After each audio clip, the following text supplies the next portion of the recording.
From the macabre minds of Laughing Devil Production comes another story from the Nightshade Diary. You know what that means. Check under the bed and make sure no one or nothing is there. Is the closet door securely shut? Then leave your disbelief behind, amp up your imagination, and hang on tight for another ride into terror and mystery. And like all good horror stories, just imagine it's a dark and stormy night. And remember, screaming like a little girl is permitted.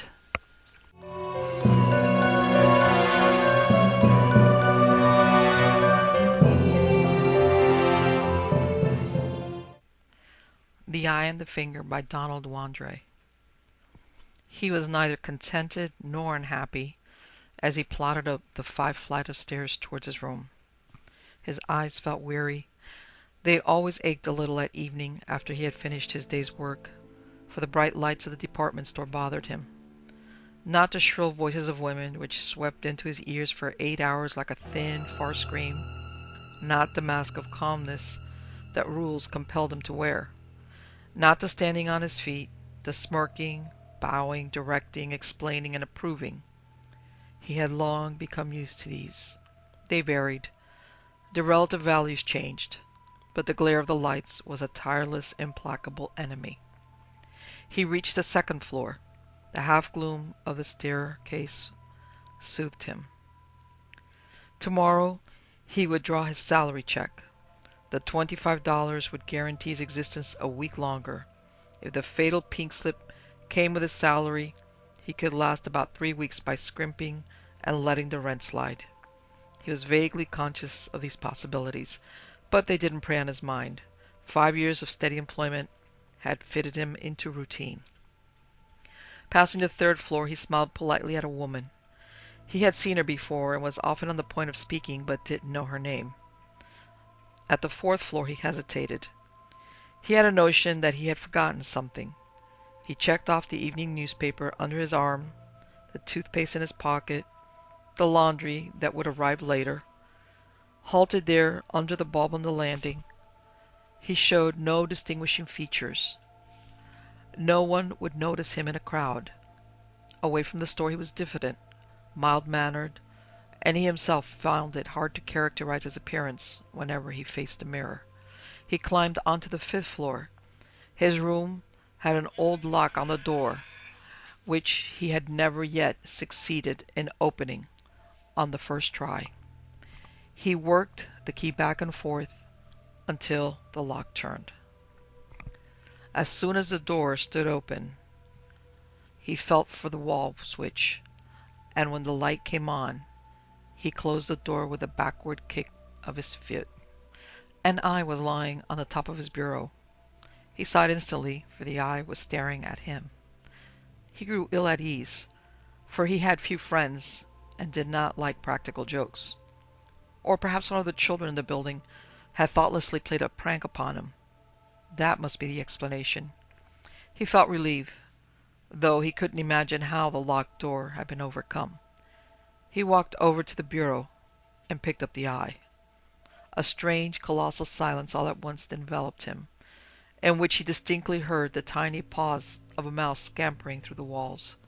Then a great roaring swept up, so that his eardrums throbbed to the hammer of gigantic poundings. The eye was living, humid, and horrible to feel. He dropped it. The eye made a soft, dull plop as it hit the bureau. It rolled and came to a stop, staring unwinkingly at him. A moist film clung to his thumb and forefinger. He backed away from the bureau, his gaze glued to the eye.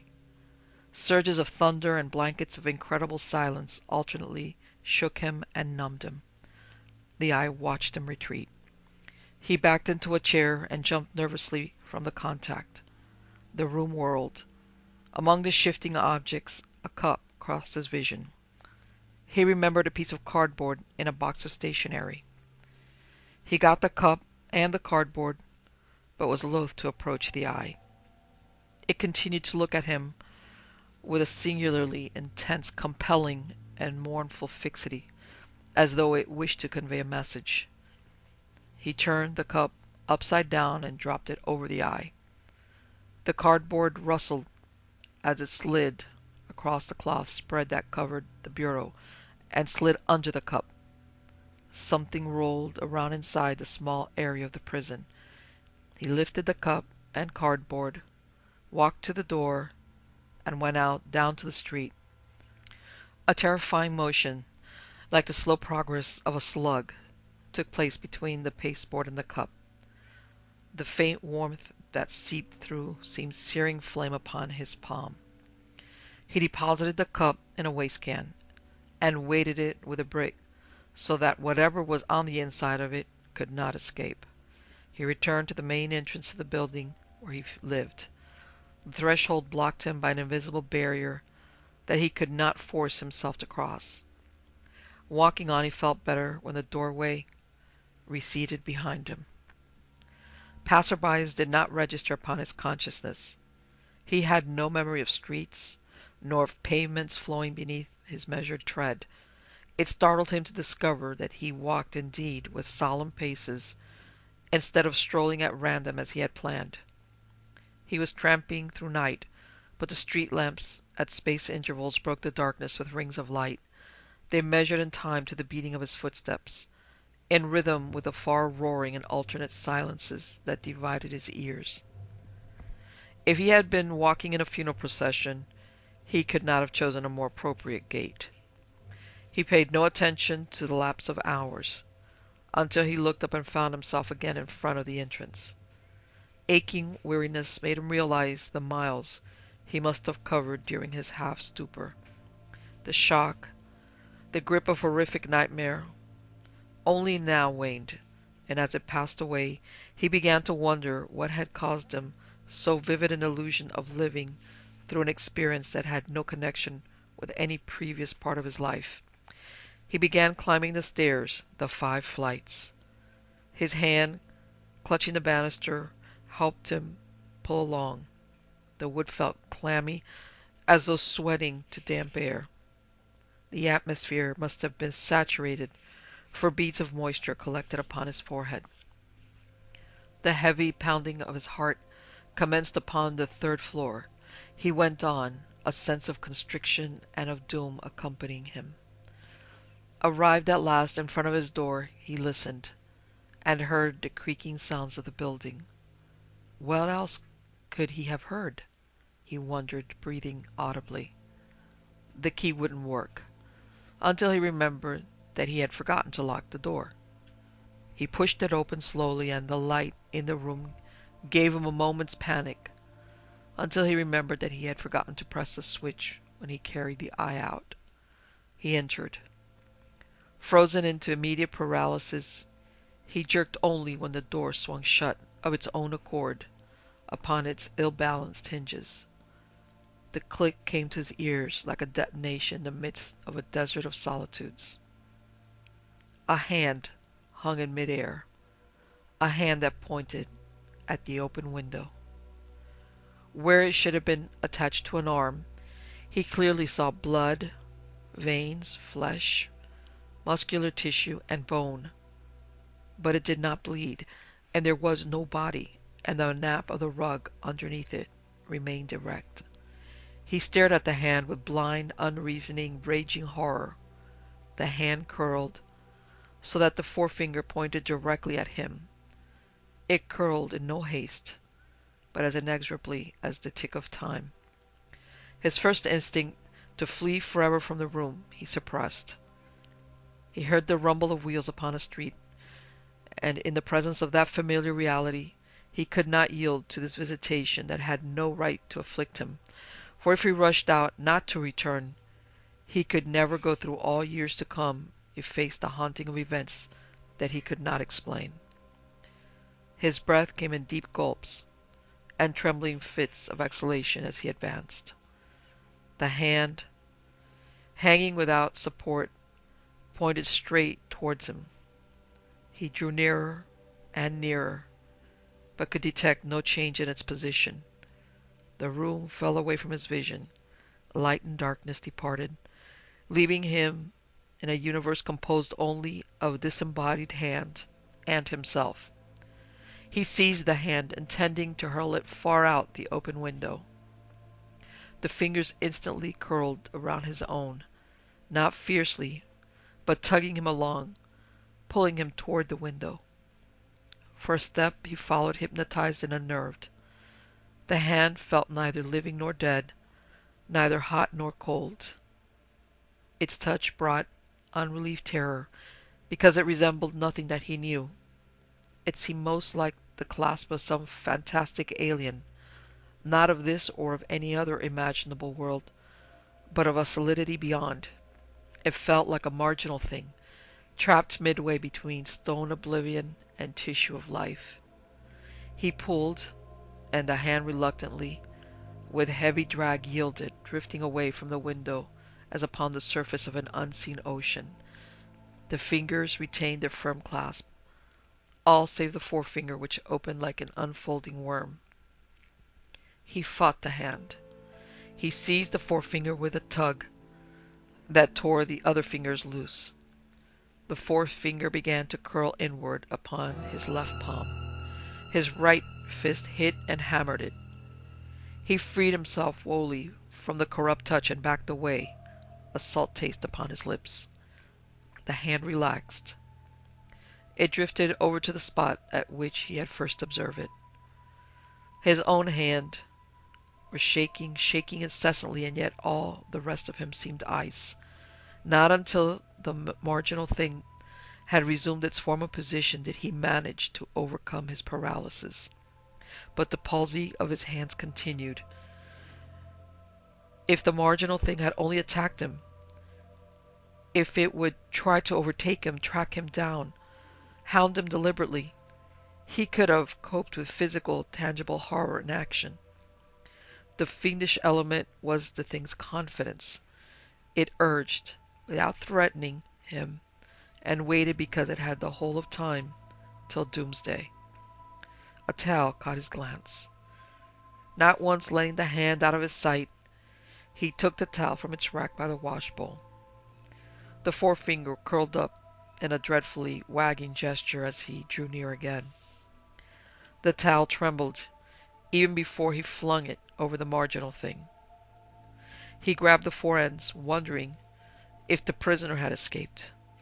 With the corners of the towel clutched, distinctly felt a weight, heard and saw a gruesome scrabbling within the bulge. His descent was nightmare. He twisted the ends of the towel and held the bag that imprisoned the creature under his arm. There it squirmed, nudging him with fingers that prodded inquisitively. Towards the ground floor the forefinger began a diabolic tapping in measure with the beating of his heart, and when his heart skipped, the tap did not come. At the refused receptacle he had a compulsion to lift the cup and find if the eye had escaped. But the fear of knowing proved greater than the fear of not knowing. He knotted the towel to a mass of iron. He walked away rapidly, then to escape the scuttling flurry that threshed the cloth. The one man who could help him was Dr. Ben, the psychiatrist who lived nearby. The psychiatrist did not like being called from bed.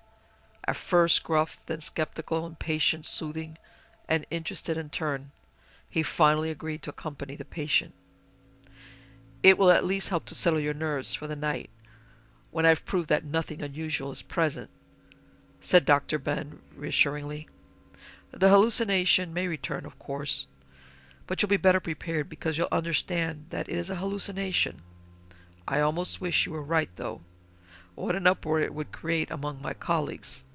But of course such things simply can't be, can they?" "No, they can't be, but they are.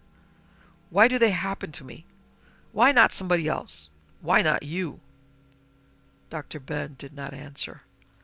The street, now dark and long deserted, echoed their tread as they entered the building. The echoes had a dismal, reverberating sound, as forlorn as final as footsteps toward the grave. The psychiatrist breathed a trifle more heavily by the time he had reached the 5th floor. He was not used to such effort. He waited for the door to be opened. His companion, however, had difficulty with the key and the lock, partly because of the palsy, partly because he had again forgotten that the door was merely closed. When he finally opened it, the light in the room likewise made him rigid for a moment. The pattern of his life had been swept away. Twice he had forgotten to extinguish the lights and to lock the door. The eye, an eye, was lying on top of the bureau. He saw it instantly, for it was staring at him. He pointed at it, cried out, but not even a whisper issued from his lips. He tried once more to speak, but the breath rattled around his throat below the level of an audible murmur. Dr. Ben half turned his head, a strange expression on his face. He seemed to be looking at his patient, but his pupils remained fixed upon the eye. The psychiatrist strode forward positively and yet with a frown. He exclaimed, I don't wonder you got a shock. That's the most convincingly real artificial eye that I've seen. Whoever made it is a remarkable craftsman. He picked the eye off the bureau. An expression of utter loathing altered his features until they were as dustily gray as those of a corpse. He felt the eye quiver. A sickness and nausea added itself to the gray. He opened his fingers mechanically. The eye fell with a dull plop. Its pupil returned its gaze upon the other man, ignoring Dr. Ben. The psychiatrist stood dazed, his glance crawling towards the eye and back to the film of moisture on his thumb and forefinger. His breathing became more rapid. All at once he turned, began walking, hurrying, running for the door. A voice harried him. Wait! Wait! What is it? The psychiatrist paused briefly, his face twisted into detestable ferocity and hatred. What is it? I don't know. I don't want to know. My province is psychology and mental hygiene. This is wholly outside my field. I know nothing about it. I do not care to have anything more to do with it. When I leave, I shall forget that I listened to you. I shall forget that I came here. I shall forget that anything happened. I shall leave instructions with my secretary that under no circumstances will my appointment be given to you whatsoever at this time hereafter. I refuse to accept your patronage. My practice is and will be confined to mental cases, not physical impossibilities. I can't help you. There's nothing that anyone can do to help you. This is your own problem. Work it out any way you see fit. Good night and goodbye. The door slammed. Even through the walls he could hear Ben's receding tread hurrying further and further below. The sound, fading swiftly, died away among the remote world. When he turned around, he uttered a whistling sigh. The eye upon the bureau still watched him unwaveringly, and in midair hung the hand, forefinger pointed towards the open window. He took a step in the direction of the hand. It began to swing towards him leisurely. Its supreme indifference, the impersonal confidence of that horrible marginal thing, obsessed him even more than the eye, and the eye with its cold, implacable stare had already initiated him into the brotherhood of the blind. The curtains gently swayed as he walked towards them. He did not look behind at the hand or the eye. The drapes rippled from the eddy of his plunge through the open window.